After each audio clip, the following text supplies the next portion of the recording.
Muy bien, comenzamos entonces con nuestras clases de teoría de control, con una introducción a los sistemas de control. Entonces, para empezar, vamos a ver qué vamos a aprender a hacer en esta materia. Y de forma coloquial, si le tuviéramos que explicar a una persona que por ahí no tiene las habilidades técnicas que tenemos nosotros como estudiantes de ingeniería, podríamos decir que lo que vamos a estudiar son herramientas que nos van a permitir realizar las implementaciones necesarias para que un determinado sistema, que normalmente es de naturaleza física, o sea, es algo tangible, se comporte según ciertos requerimientos de diseño. Y cuando hablamos de implementar, quiere decir que vamos a tener que crear algo, ¿sí? También va a ser algo físico. El problema que vamos a atacar es físico, está en el mundo real, la solución también tiene que estar ahí. Por lo tanto, esta es una materia que, si bien usa la matemática como herramienta, es una materia de ingeniería aplicada.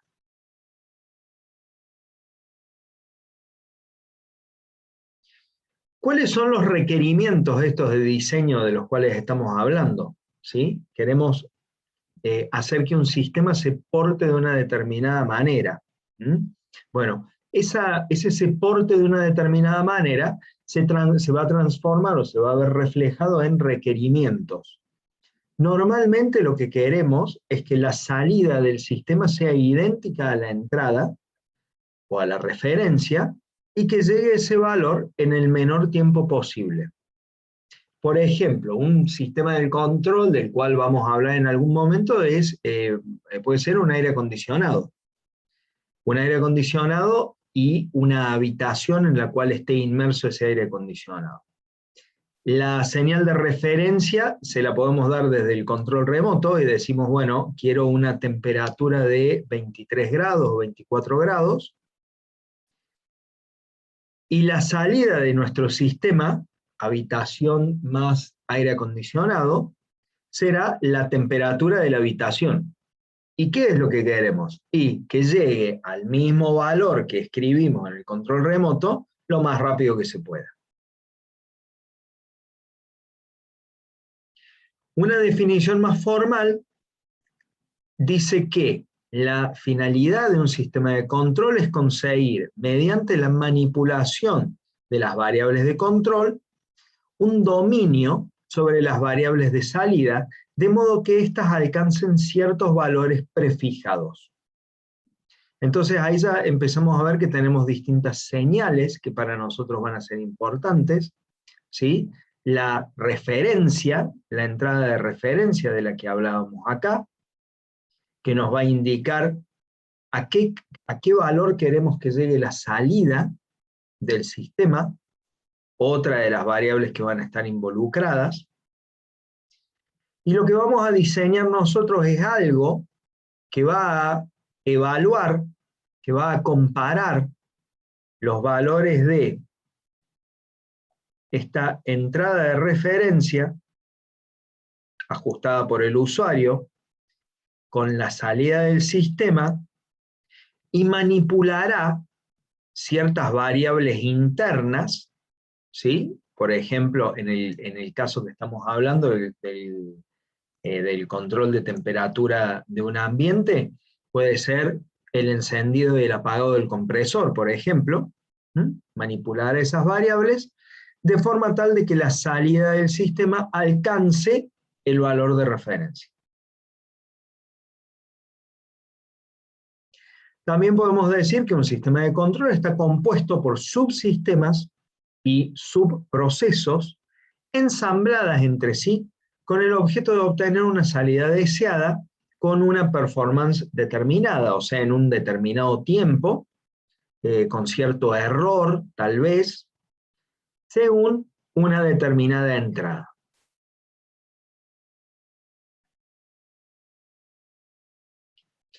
Ahora bien, esta es una pregunta que normalmente los estudiantes de ingeniería en sistemas se hacen y que se la hacen también los estudiantes de ingeniería electrónica y los estudiantes de ingeniería en computación, que son los que tienen como la carga más pesada de control dentro de sus carreras.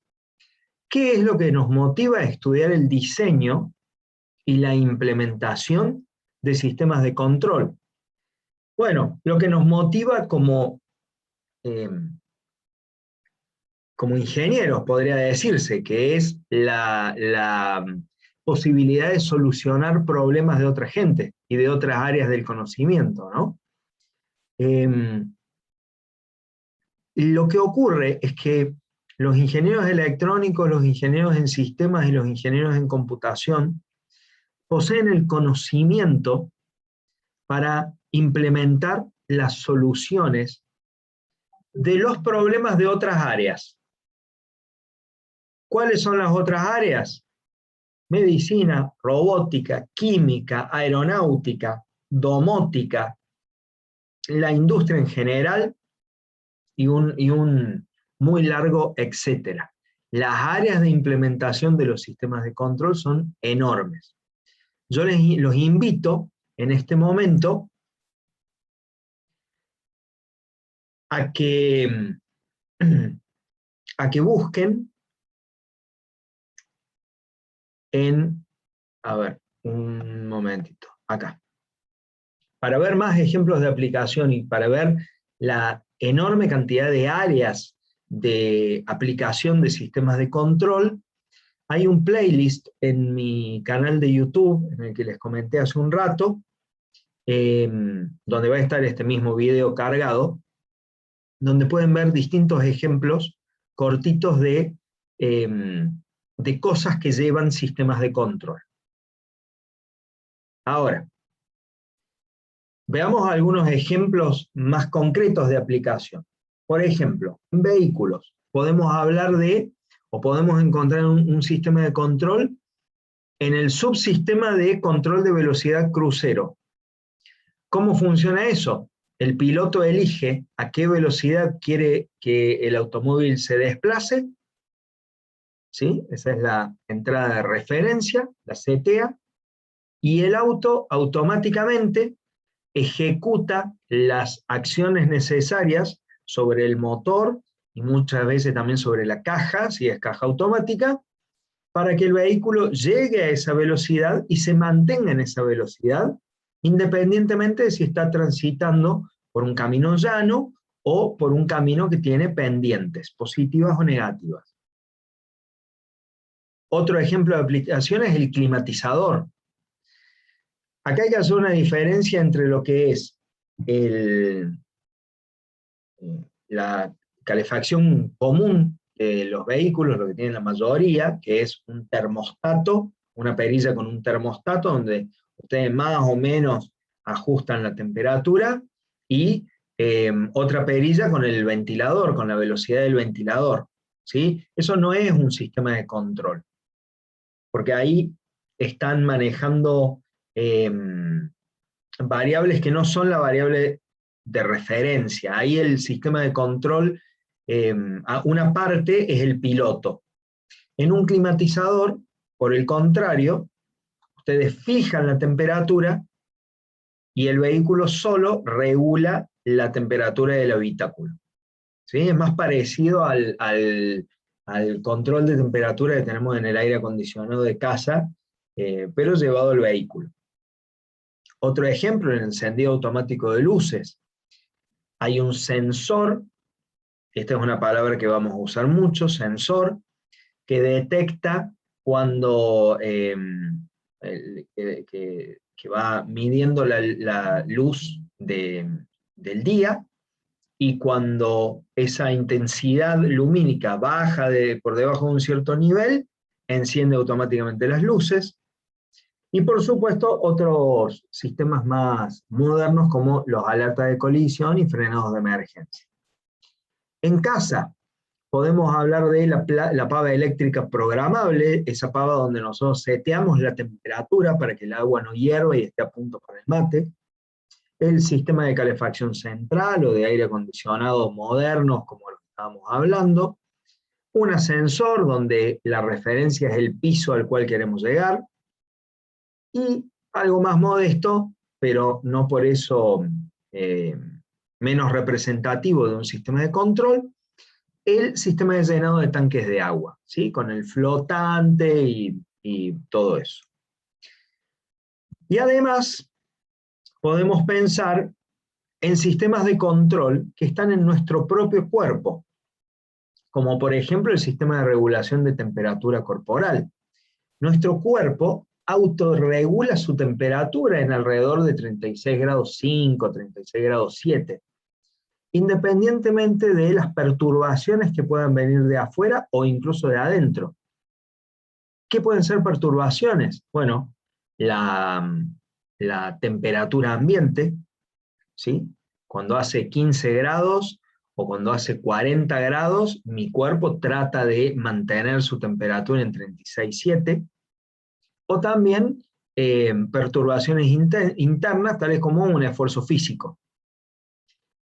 No hablamos acá de enfermedades porque eso, ahí la temperatura ejerce otro rol. También la regulación de azúcar en sangre, el sistema de regulación de ritmo cardíaco, que hace que el corazón lata a una determinada frecuencia. También tenemos un sistema de control cuando nuestros ojos mantienen la vista fija en un objeto que se mueve y la seguimos, o cuando con nuestras manos tratamos de posicionar un objeto en un determinado lugar con precisión. Bueno, como les decía, ahí tienen una playlist con numerosos ejemplos, y además se me ocurrió también mostrarles una pequeña colección de papers, ¿sí? De trabajos científicos, de distintas especialidades aplicando conceptos de teoría de control. Entonces, por ejemplo, vemos acá un link a aplicaciones de control en bioingeniería, el modelado de la melatonina en la depresión, un modelado siguiendo lógica difusa, que es una técnica de control. Acá de nuevo lógica difusa eh, para diseñar un algoritmo que tiene que ver con la diabetes, el modelado de control del ciclo de una célula. Después en este link de acá van a ver cosas más relacionadas con los sistemas computacionales, ¿sí? Por ejemplo aplicaciones para el ajuste automático del manejo de memoria de un sistema de base de datos. Bueno, aplicaciones de teoría de control en software, aplicando, perdón, teoría de control, conceptos de teoría de control en aplicaciones de software. Como ven, hay un universo bastante importante. Yo acá en esta lista de papers me concentré más específicamente en lo que tiene que ver con ingeniería en sistemas e ingeniería biomédica. En la playlist hay de todo.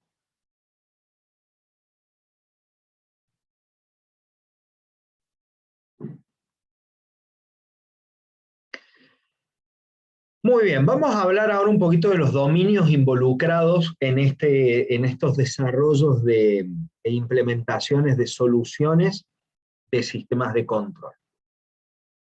Recién dijimos que lo que tratamos de hacer es que sistemas reales, tangibles, se comporten de una determinada manera. Por lo tanto, el dominio de la aplicación es el dominio del tiempo continuo, el principal al menos. O sea, el dominio en el cual estamos inmersos nosotros ahora, ¿no? La cuarta dimensión. Ahí está el problema.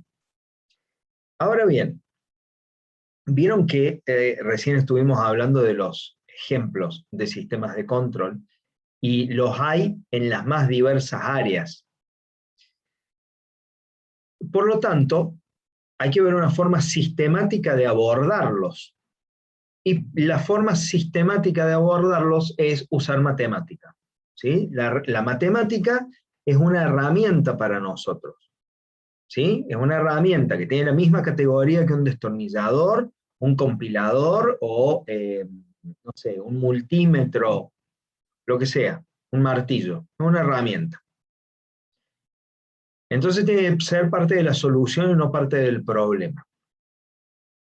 Vamos a usar, por lo tanto, matemática para describir el problema, o para obtener una descripción matemática del problema, una descripción que podamos trasladar al papel o a la computadora. Para eso vamos a abordar un área temática dentro de los sistemas de control que se llama modelado matemático. ¿Qué quiere decir? Quiere decir que vamos a ver cómo representar matemáticamente a los sistemas. Por suerte, gran parte del trabajo ya está hecho, porque para representar matemáticamente a los sistemas existen especialidades enteras dentro de las áreas del conocimiento. Por ejemplo, la física. Podemos usar la segunda ley de Newton para representar matemáticamente las fuerzas actuantes en un sistema acelerado, por ejemplo. Segunda ley de Newton. Podemos usar las leyes de Kirchhoff para representar circuitos eléctricos. Podemos usar las leyes de termodinámica para representar cómo se conduce el calor entre distintos cuerpos. ¿Sí? Entonces, representar matemáticamente a un sistema va a ser la mayoría de las veces, si encaramos por el camino analítico de esa solución, encontrar las leyes de la física que lo modelan. Ahora, estas leyes suelen ser representadas mediante ecuaciones diferenciales. Por lo tanto, acá nos podemos encontrar con un conjunto de ecuaciones diferenciales. Y las ecuaciones diferenciales no son una herramienta muy sencilla de manejar, por lo menos para nosotros que somos ingenieros. Por lo tanto, vamos a hacer uso de una herramienta matemática también, para que esta representación sea más simple. Vamos a hacer uso de la transformada de Laplace para llevar ese modelo matemático que representa algo en el dominio del tiempo al dominio de Laplace.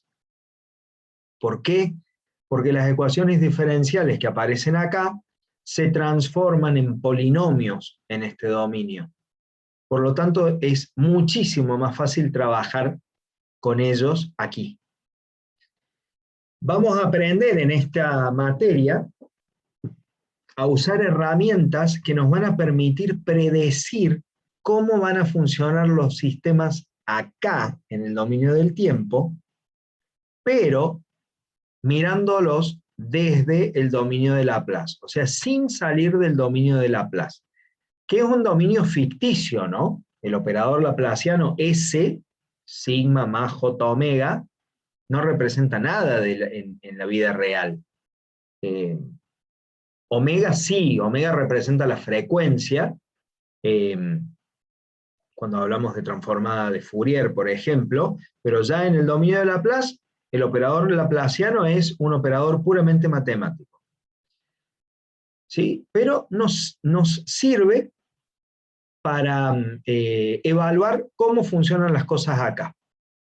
Y en este dominio de Laplace también vamos a diseñar la solución, vamos a diseñar los controladores, ¿sí? De los cuales hablamos cuando yo les conté que la unidad 6, que es el diseño de controladores, era el corazón de esta materia. Bueno, en esa unidad vamos a llegar a esto, el diseño de la solución, que es diseñar algo que haga que nuestro sistema en el dominio del tiempo funcione como nosotros queremos que funcione.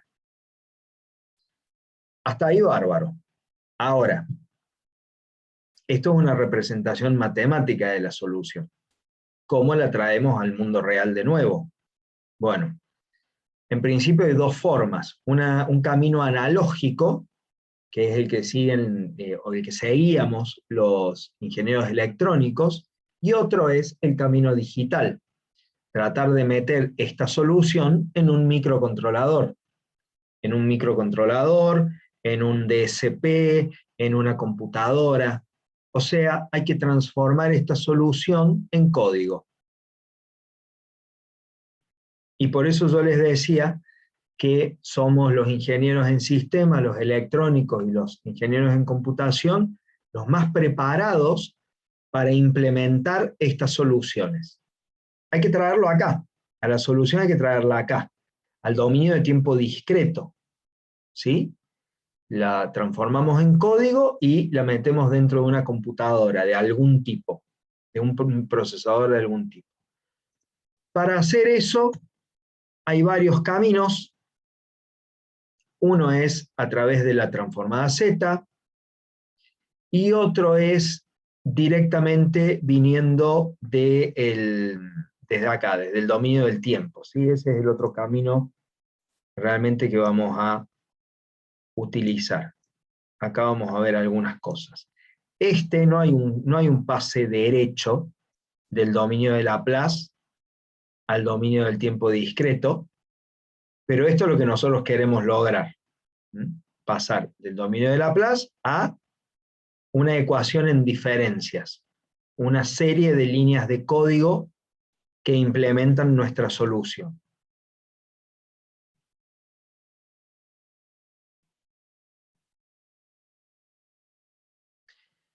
¿Cuál es el diagrama de flujo del diseño de un sistema de control? Bueno, arrancamos con un sistema, ¿sí? Un sistema físico, el auto al cual le queremos controlar la velocidad, el cohete de SpaceX que queremos que aterrice de manera vertical, y especificaciones de funcionamiento. En el caso del vehículo, bueno, queremos que llegue a la velocidad programada por el conductor en X tiempo y que se mantenga con un error de más o menos y kilómetros por hora.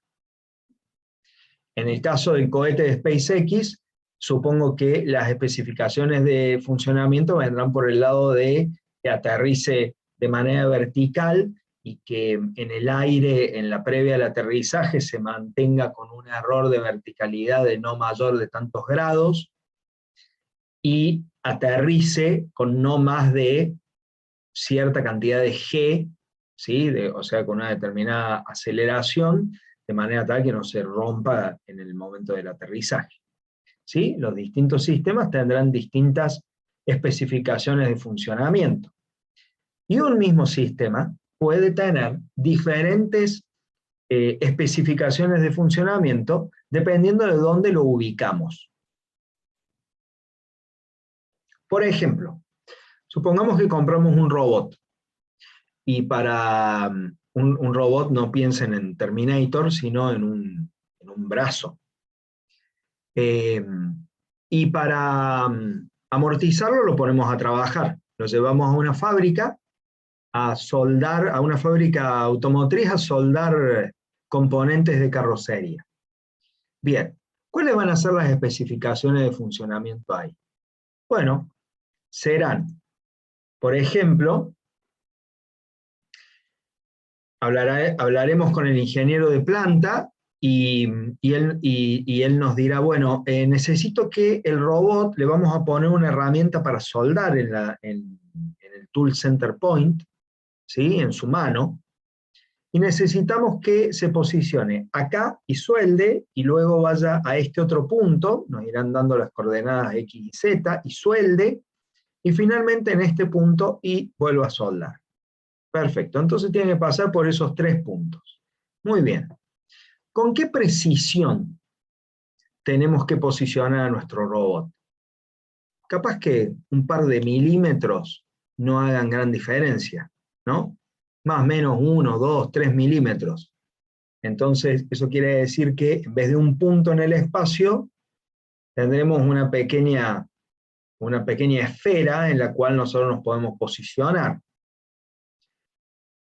¿Con qué velocidad necesitamos que llegue a cada uno de esos puntos?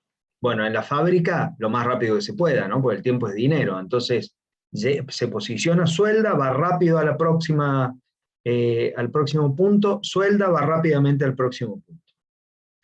Muy bien, ahora, con el movimiento rápido, viene también acompañado el sobrepasamiento. Cuando ustedes quieren, hagan la prueba ustedes, dibujen 2 puntos en una hoja y traten de moverse de uno a otro y vayan aumentando la velocidad. Van a ver que llega un momento que cuando quieren ir muy rápido de un punto a otro, se van a pasar y luego van a volver. A ese fenómeno de pasarse del punto de referencia y volver, o pasarse de la referencia y volver, se lo llama sobrepasamiento. Imagínenlo en el sistema de aire acondicionado, que lo programamos programamos el aire para que la temperatura ambiente esté en 24 grados y se empieza a enfriar o empieza a calentar, mejor lo hagamos que caliente, empieza a calentar hasta los 25 y luego enfría hasta volver a los 24. Eso se llama sobrepasamiento.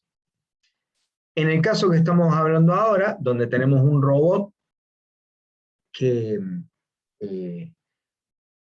suelda puntos en el espacio, podemos tener cierto sobrepasamiento. Esto no tiene nada que ver con la precisión, ¿no? O sea, mantenemos los 2 o 3 milímetros de precisión, pero en el recorrido nos podemos pasar del punto al cual queremos llegar y volvemos.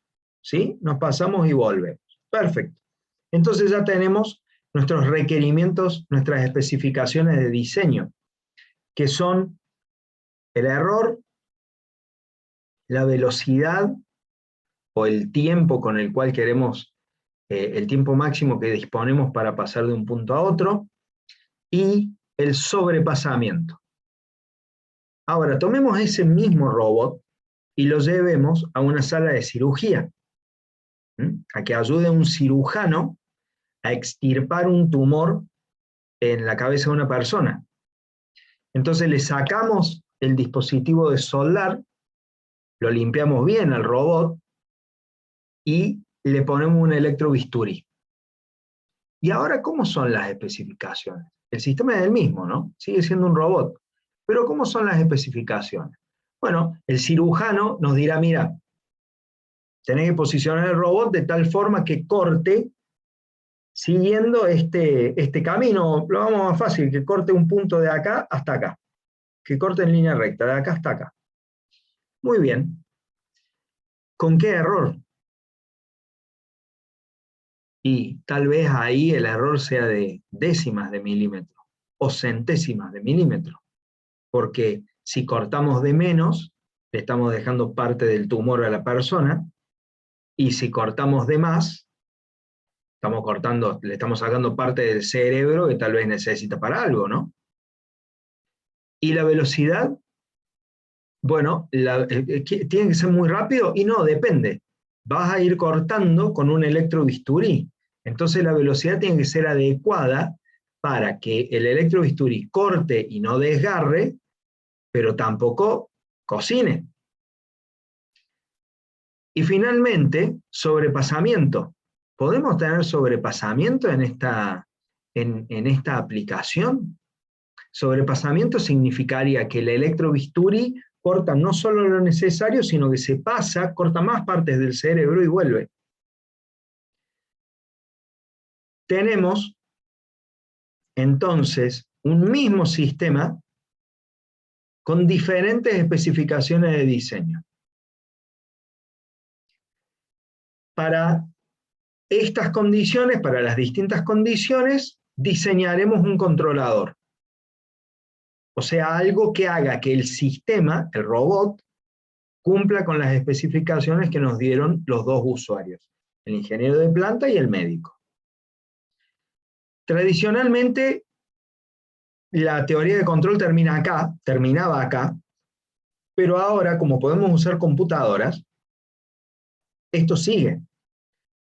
Porque podemos, usando software, simular nuestro controlador con nuestro sistema. Y esto es muy útil, porque esto nos permite determinar si el objetivo ¿se cumplió o no? Si el objetivo se cumple, lo implementamos, lo ponemos en un DSP, en un Arduino, en un PIC, en una computadora, y el problema se termina. Pero puede ocurrir que a partir de la simulación veamos que no se cumple el objetivo. Con lo cual, deberemos volver acá y rediseñar nuestro controlador, y vamos a ver también, me voy a tomar un atrevimiento, sé que esto no se puede hacer, pero puede ocurrir que tengamos que volver acá y revisar las especificaciones de diseño o revisar el sistema. ¿Por qué? Porque tal vez las especificaciones de funcionamiento son demasiado exigentes para el sistema que tenemos. Pensemos en el control de velocidad crucero de un vehículo. Una especificación puede ser en cuánto tiempo queremos que el vehículo llegue a la velocidad de referencia. ¿Sí? Supongamos que ponemos de velocidad de referencia 100 km por hora y queremos que llegue en 25 segundos desde una velocidad mínima de 70. O sea, el vehículo está circulando a 70 km por hora en modo manual, conducido por la velocidad determinada por el conductor, y una vez que activa el control de velocidad crucero, pasan 30 segundos hasta llegar a 100. Bueno, eso es algo razonable, ¿sí? En 30 segundos casi que cualquier vehículo puede pasar de 70 a 100. ¿Qué pasa si ahora le ponemos, no, 30 segundos es mucho, tiene que llegar en 3 segundos? Y ahí ya está más difícil, ¿no? Ahí no cualquier sistema va a poder llegar de 70 a 100 en 3 segundos, no cualquier vehículo. Si tenemos un Ferrari, un Porsche, un Lamborghini, no hay problema. Pero con un Cronos o un Sandero, con todo el respeto que me merecen, y no vamos a llegar. Entonces probablemente ahí haya que cambiar o el sistema o las especificaciones de diseño. ¿Sí? Pero este es el diagrama de flujo general de la implementación de un sistema de control, ¿no? Este es el diagrama de flujo general y normal. Normalmente las especificaciones de funcionamiento están bien dadas, por lo tanto, a veces no es necesario venir por este camino, pero sí hay que plantearse, luego de diseñar, simular y verificar que hayamos cumplido con el objetivo.